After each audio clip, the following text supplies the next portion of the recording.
Y llegamos al final, es la última conferencia, como decía Talí, ha sido increíble, Dios nos ha hablado, pero si hasta ahora dices, la verdad es que no he entendido nada, la verdad es que me ha costado poner atención, te voy a pedir 30 minutos nada más y terminamos. Y hemos visto la vida de Juan el Bautista desde su nacimiento, cómo Dios lo escoge y cómo Dios le da un propósito, algo muy particular. Hemos visto cómo vivía, alejado de este mundo, pero vivía en este mundo, siendo diferente a todos. Y hemos visto su mensaje. Y su mensaje era apuntando a Jesús. Su mensaje era: he aquí el Cordero de Dios que quita el pecado del mundo. Y lo que vamos a ver ahora es cómo termina Juan, cómo termina su vida. Y a veces cuando somos jóvenes, difícilmente pensamos cómo va a terminar nuestra vida. Difícilmente pensamos que un día vamos a morir. Porque dices, bueno, seguramente voy a morir anciano y entonces para eso falta mucho. Igual a mí ya no me falta tanto, pero a veces no pensamos en esas cosas. Pero vamos a ver el final de la vida de Juan, cómo termina. Y por ahí dicen que no importa mucho cómo empieza la historia, sino cómo termina. Cómo es el final de nuestros días. Si habrá valido la pena la vida que vivimos. Y si no, al final de nuestros días estamos diciendo, he desperdiciado mi vida, la he tirado a la basura. Es muy difícil cuando somos jóvenes darnos cuenta de esas cosas. Pero Juan el Bautista es un ejemplo de cómo vivir una vida para Jesús, una vida para Dios con un propósito claro. Y una de las cosas que constantemente estoy diciendo en el grupo de jóvenes, sobre todo el de los chicos, es que a veces parece que la adolescencia y la juventud es una etapa para simplemente como stand-by, para prepararnos para lo que vamos a hacer de adultos.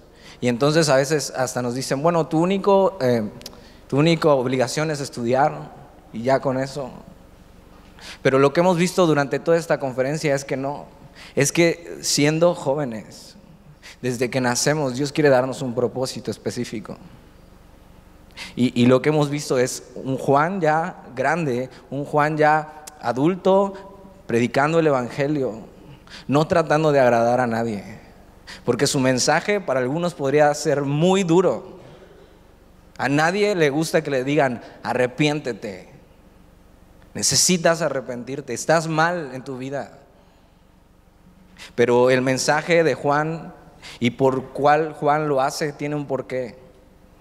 Y mira, Juan capítulo 3, versículo 22. Y en el principio del capítulo 3 es este encuentro de Jesús con Nicodemo, que le dice, es necesario nacer de nuevo. Y más adelante es el versículo que tal vez es el único versículo que te sabes, que es Juan 3:16.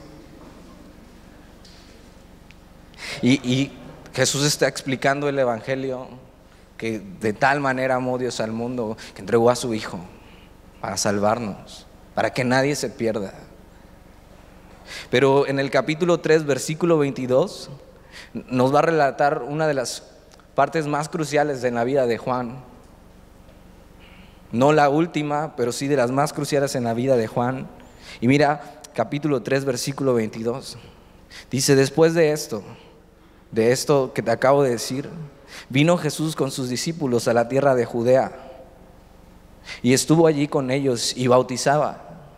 Y hasta ahora lo que hemos visto es que era Juan el que bautizaba y tenía ese llamado a bautizar y a predicar el evangelio y a predicar arrepiéntanse. Pero de repente vemos que ya Juan apuntó a Jesús y dijo, este es el Cordero de Dios.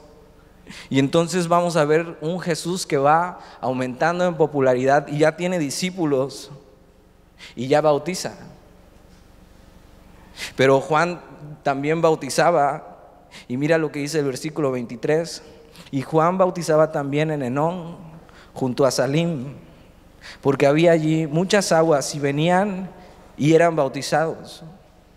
Entonces Juan y Jesús coinciden en tiempos y en épocas donde Juan está bautizando, pero también Jesús está bautizando. Ahora, después la Biblia nos explica que Jesús no era él mismo el que bautizaba, sino que bautizaban sus discípulos.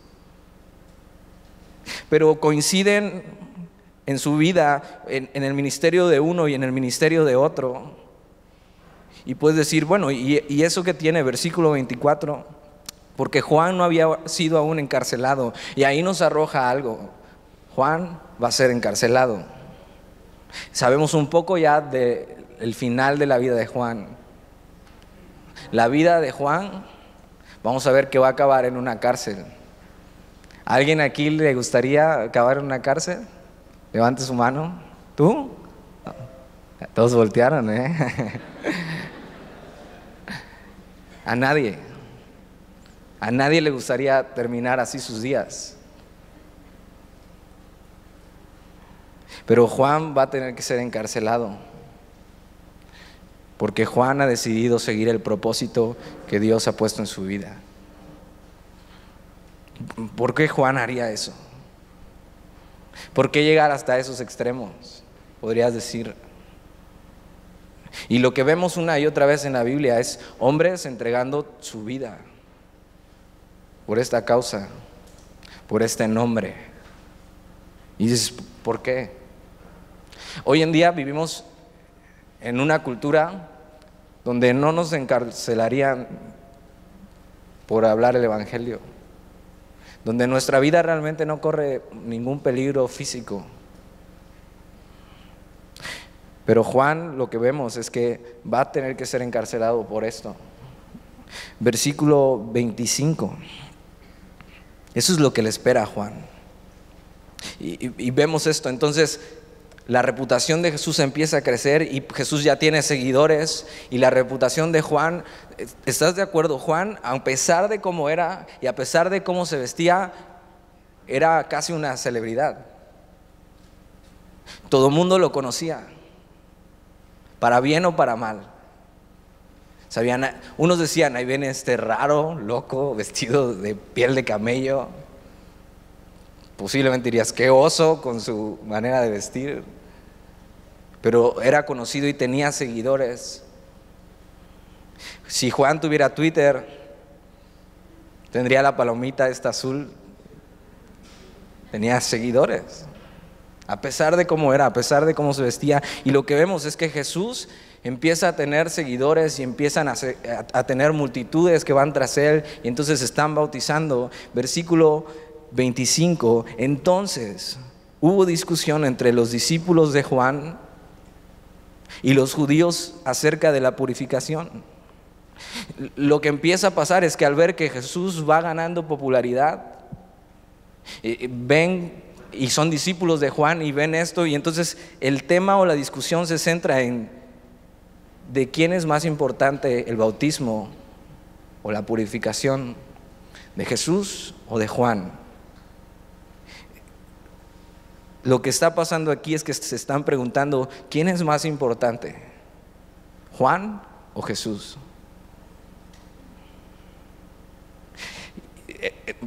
La próxima semana tenemos bautizos, y normalmente yo bautizo junto con el pastor, y lo que noto es esto, que la mayoría de las personas se quieren bautizar con el pastor.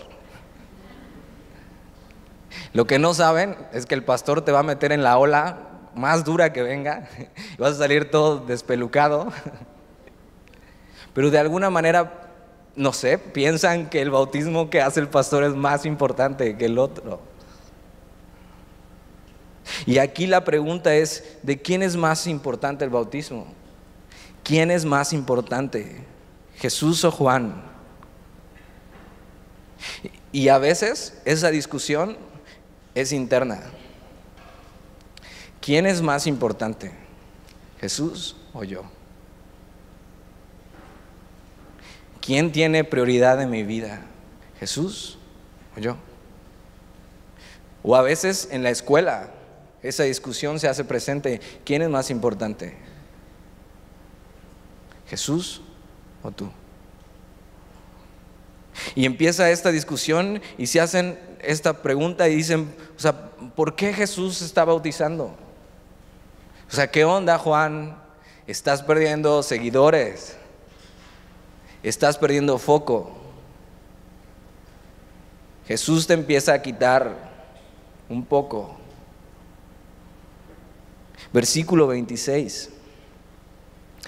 Y vinieron a Juan. Fíjate, se atreven estos discípulos, movidos de su carnalidad, a venir a Juan y decirle, y le dijeron, Rabí, mira que el que estaba contigo, y fíjate, ni siquiera dicen su nombre, el que estaba contigo, de una manera un poco despectiva, el que estaba contigo al otro lado del Jordán, están hablando de Jesús, de quien tú diste testimonio, bautiza y todos vienen a él. Lo que hacen estos discípulos es venir a reconvenirle a Juan y decirle, o sea, Juan, ¿qué está pasando? O sea, ese que tú diste, o sea, todavía tú diste testimonio, o sea, todavía tú le echaste flores y mira, te está robando foco. Es lo que están diciendo. Y a veces podemos tener toda una vida en la iglesia y pensar que Jesús nos está robando foco en nuestra vida.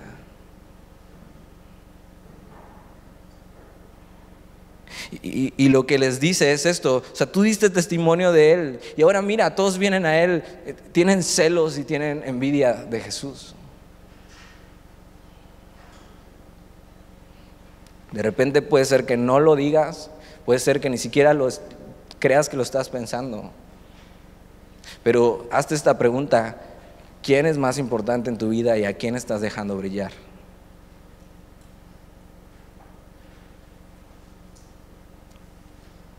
A veces no queremos que Jesús tenga más fama en nuestra vida que la nuestra.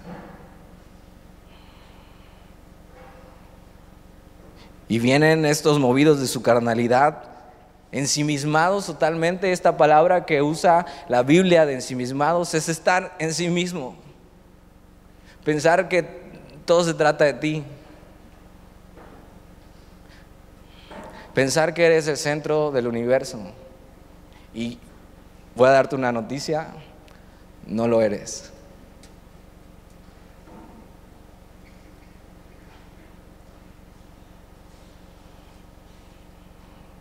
Estos hombres vienen y le dicen, o sea, Juan, estás perdiendo protagonismo en tu vida, estás perdiendo protagonismo en tu ministerio. O sea, tú todavía hiciste algo por él, Juan. Y dijiste, aquí el Cordero de Dios. O sea, te das cuenta, no han entendido nada. Y el problema de no rendir nuestra vida a Jesús es porque no hemos entendido el mensaje. He aquí el Cordero de Dios que quita el pecado del mundo. Los problemas de no rendir todo lo que somos a Él, los problemas de que Jesús no gobierne nuestra vida, es que posiblemente no hemos entendido quién es Él. El pastor Talí hablaba y decía la identidad que tenemos y que nadie nos puede decir quiénes somos más que Jesús, más que Dios mismo. Y eso es totalmente cierto. Pero haz esta pregunta, ¿sabes quién es Él? ¿Sabes quién es Jesús? ¿Realmente has entendido quién es Él? Estos hombres parece que no entendieron el mensaje de Juan. He aquí el Cordero de Dios que quita el pecado del mundo. Yo no soy digno ni de amarrarle las agujetas.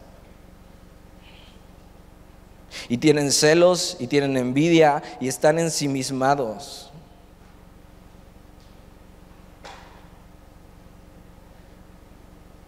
La verdad es que muchas veces vivimos totalmente ensimismados en nuestra vida, en nuestras cosas, en nuestra agenda, en nuestros proyectos. Y no queremos que Jesús robe foco en nuestra vida. posiblemente no hemos entendido realmente quién es Jesús. O peor, si has entendido quién es Jesús y no estás dejando que Él brille en tu vida, ¿por qué lo estás haciendo? Versículo 27. Respondió Juan y dijo, y me encanta Juan porque él sí está bien firme. Juan ha entendido quién es Jesús. Juan ha entendido que Dios lo ha llamado desde el vientre de su madre. Desde antes de que naciera, Dios lo ha escogido. Y la respuesta de Juan no es, oye, tienes razón. O sea, Jesús me está robando foco. Yo empecé con los bautismos. Me está queriendo hacer competencia. Me está queriendo quitar el changarro. ¿Ahora qué voy a hacer? Respondió Juan y dijo, ¿no puede el hombre recibir nada si no le fuere dado del cielo? Juan entiende y les da la respuesta que ellos no esperaban. Ellos esperaban que Juan dijera, tienen razón, o sea, esto es mío, yo he llevado durante años esto, estos seguidores son míos, o sea, yo he estado ahí atrás de ellos, más que ellos atrás de mí, y he estado aguantándolos. Juan no dice eso. Juan dice, no puede el hombre recibir nada si no le fuere dado del cielo. Juan sabe lo que ha recibido de parte de Dios. Una buena pregunta es, ¿sabes si has recibido algo de parte de Dios? Juan sabe, todo lo que tengo y todo lo que hago viene de Dios. Toda buena dádiva, todo don perfecto desciende de lo alto, del Padre de las luces. ¿Qué Dios te ha dado? ¿Qué has recibido de Él? Juan sabe muy bien quién es, pero también sabe muy bien quién es Dios, quién es Jesús. Juan con esto está diciendo, yo no aspiro más que el propósito de Dios a mi vida. ¿Podrías decir eso hoy? Yo no aspiro más que el propósito de Dios a mi vida. ¿Qué has recibido del cielo? ¿Qué dones Dios ha puesto en tus manos? ¿Y para qué los estás usando? Y puedes decir, bueno, la verdad es que yo no hago nada bien. ¿Estás seguro? Y sí, tal vez la mayoría de las cosas no las haces bien. Pero se trata de lo que has recibido de Dios. ¿Y cómo lo estás usando? ¿Qué Dios ha puesto en tus manos? Juan sabe, esto que hago en mi ministerio, esto de bautizar y de predicar el evangelio, lo he recibido de Dios. Esto no es mío. Y si no es mío, no lo uso para mi beneficio propio, sino para el beneficio de quién es. Juan entiende bien esto. Juan entiende bien que él solo es una voz que clama en el desierto, pero que él no es la luz. Juan no piensa que Jesús le debe algo porque le ha servido.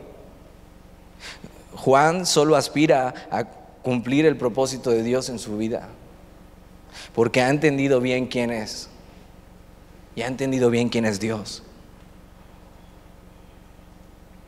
O sea, no puede el hombre recibir nada si no le fuera dado del cielo. Lo que tengo es por gracia de Dios en mi vida.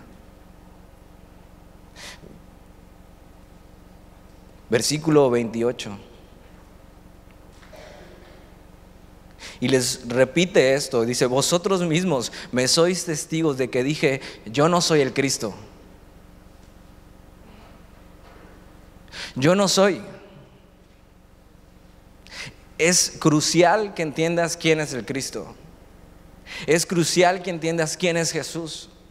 Es crucial que entiendas la obra de Jesús en el mundo. Que siendo Dios se despojó de sí mismo. Se vistió de hombre.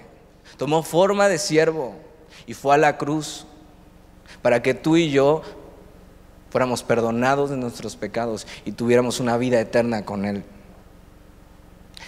El creador del universo se tomó la gran molestia de pisar el polvo que tú y yo pisamos por el único motivo de salvarnos.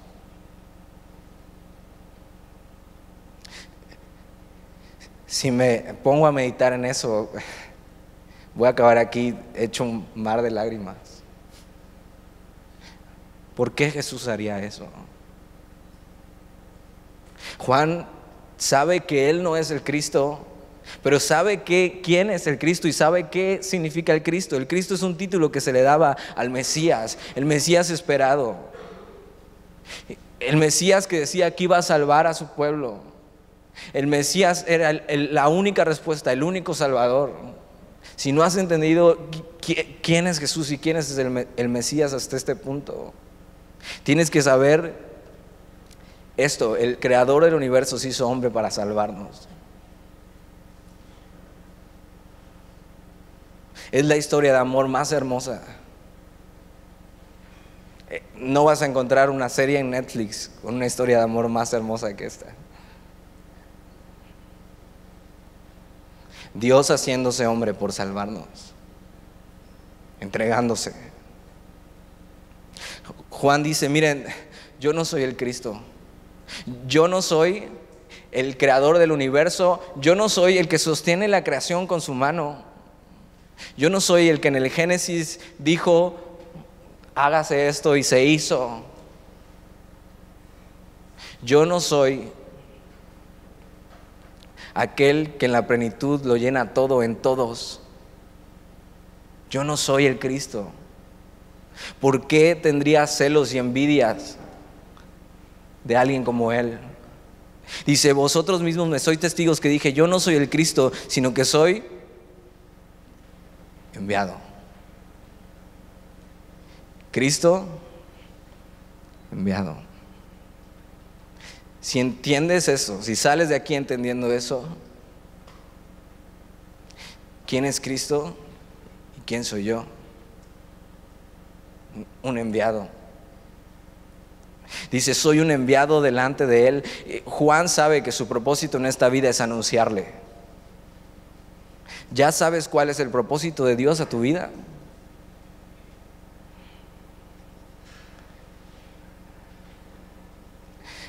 Versículo 29, y aquí nos da una analogía perfecta y describe perfecto lo que Juan quiere decir. Y dice, el que tiene la esposa es el esposo, mas el amigo del esposo que está a su lado le oye, se goza grandemente de la voz del esposo. Y dices, ¿cómo? Y si ha sido una boda, hace unos días platicaba con un amigo que me decía que iba a ir a una boda, y si tienes de 25 o 20 y tantos para arriba, ya sabes si vas a una boda familiar lo que te espera. ¿Y tú para cuándo? Y yo, déjenme tranquilo, ¿qué prisa hay? Pero hace como 3, 4 años se casó mi mejor amigo, vive en Villahermosa, lo conozco hace muchos años, y se casó con una chava increíble, cristianos, era muy de Dios, todo,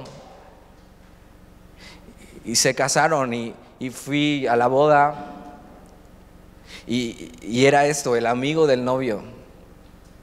Y te das cuenta que si vas a una boda y se casa un amigo tuyo o amiga, Bueno, hasta las mujeres hasta creo tienen una regla, que las mujeres no se pueden vestir de blanco más que la novia.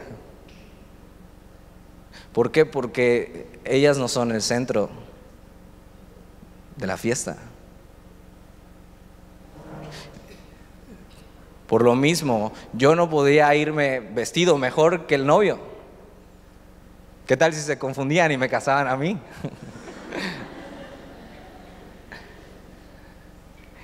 Y hace la analogía perfecta Juan y dice, el que tiene la esposa, hablando de la iglesia.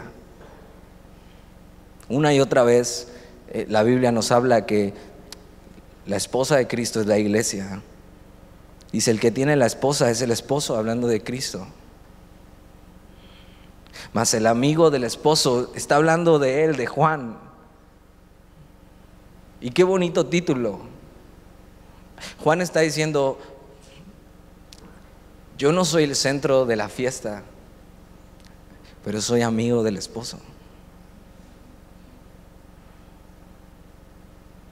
Juan está diciendo, yo no soy el centro del universo. Yo no soy el centro del mundo, yo no soy el centro ni siquiera de mi vida. Yo solo soy amigo del esposo. Qué increíble título.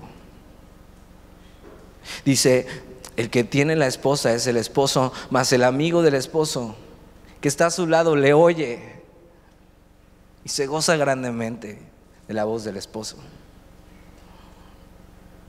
Dice, mi gozo está cumplido. Juan no aspira a ser más que el propósito de Dios a su vida. Juan sabe que Él no es el Cristo. Juan sabe que Él no es el centro del universo, pero que Cristo sí lo es. Y se goza en saber que es amigo del esposo. Juan no busca protagonismo. Juan entiende quién es Cristo. Juan entiende quién es Dios y lo que ha recibido de Él. Y solo le queda decir esto, soy amigo del esposo. No es un momento de que yo brille. No quiero opacar al esposo. Y dice esto, y mi gozo está cumplido, hablando de plenitud. Juan ahí encuentra su plenitud siendo el amigo del esposo. No trata de opacarlo. ¿Estás de acuerdo? Sería ridículo. Es más, te sacarían de la fiesta si quisieras opacar al esposo o a la esposa. Si es mujer, la novia te arrancaría el vestido para que no llevaras uno más padre que el de ella. Entonces, ¿por qué no estamos dejando que el esposo, Cristo, brille mucho más en nuestra vida?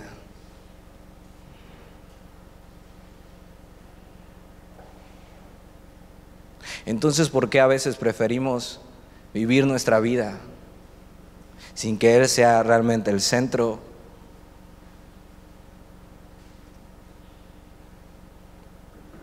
Entonces, ¿por qué le robamos protagonismo si ya hemos entendido quién es Él? Y hace una de las declaraciones, Juan, más increíbles de toda la Biblia, por el cual le pusimos a esta conferencia así, versículo 30. Juan ha entendido todo esto y dice, es necesario que Él crezca, pero que yo mengüe, disminuya. Estos verbos están en infinitivo y si reprobaste español, es que crezca, pero que siga creciendo, creciendo, creciendo, creciendo, creciendo. Y mengue, que es disminuir, es que yo siga disminuyendo, disminuyendo, disminuyendo, disminuyendo. Si hemos entendido quién es Jesús, si hemos entendido quién es el Cristo, ¿por qué no estamos dejándolo crecer y crecer y crecer en nuestra vida hasta que tome todo el control de nosotros y nosotros disminuir? ¿Por qué no estamos dejando que Jesús nos llene por completo?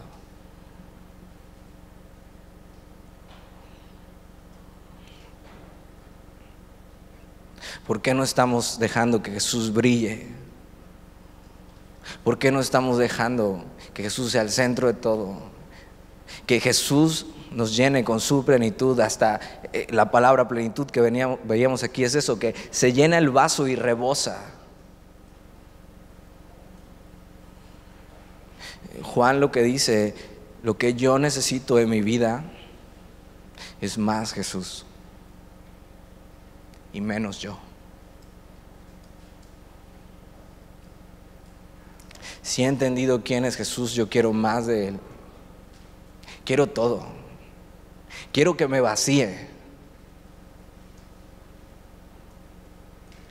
Quiero que quite todo de mí. Necesito que Él reine en mi vida. Si he entendido quién es Jesús, no necesito ser una mejor versión de mí. No necesito seguir mi corazón y seguir mis sueños. Lo que necesito es que Jesús crezca más y más, que brille, que gobierne. Porque sabes, fuimos creados con un hueco que solo Él puede llenar. Y seguramente ya has experimentado en tu vida. Y Juan en Lucas lo que les está diciendo y está predicando también es: nada les llena a esta generación. Y nada te llena. Puedes estar feliz un rato, pero si no te estás llenando de Jesús, te sientes vacío. Si solo estás lleno de ti mismo, te sientes incompleto. Cuando logré entender que Jesús era el único que podía llenarme, entonces decidí empezar a vaciarme de mí mismo y empezar a experimentar la plenitud de su amor, de su gracia. Ahora dices: ok, necesito eso. Creo que eso es lo que he estado buscando toda mi vida. ¿Hasta qué punto debe crecer Jesús y hasta qué punto yo debo disminuir?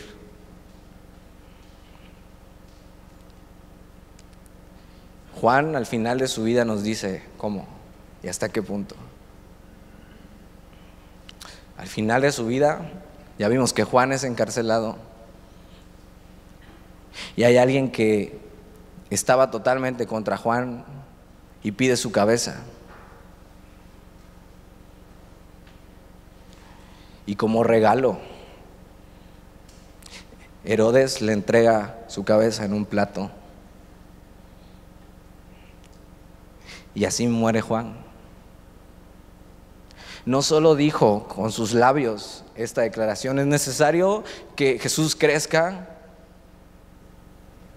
que tome su lugar, que gobierne, que sea más, que llene todo, y que yo disminuya hasta desaparecer.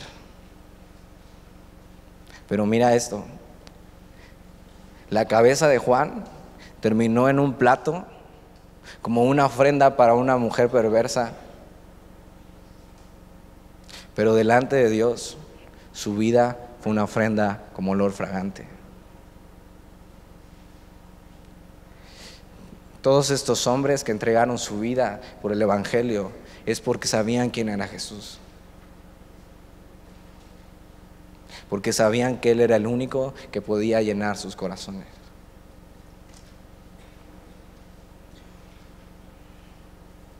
Si hoy estás aquí y dices: ¿sabes qué? Yo necesito eso. Yo necesito ser lleno de Jesús. O sea, nada en este mundo ha podido llenarme.